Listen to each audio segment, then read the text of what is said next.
ए नानी, कोठा सफा नराखे घर पनि राम्रो देखिँदैन नि।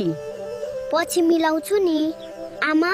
सफा र मिलाएर बस्ने बानी राम्रो संस्कार हो। सफा ठाउँमा मन पनि खुसी हुन्छ। हस्, आजदेखि म पनि सफा राख्छु। लुगा मिलाएर राखे खोज्न सजिलो हुन्छ।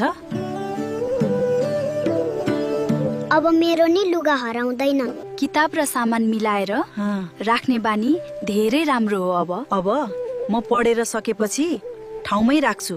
ए पप्पी, रुक रुक रुक।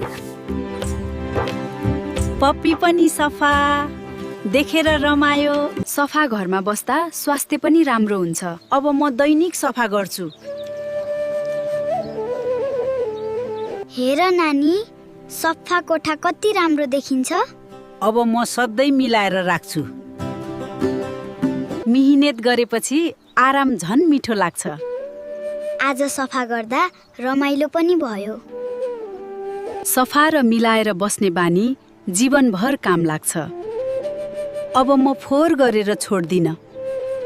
सफा बानी नै राम्रो संस्कार हो। तपाईको नानीले पनि कोठा सफा राख्छ त? लाइक र फलो गर्नुहोला।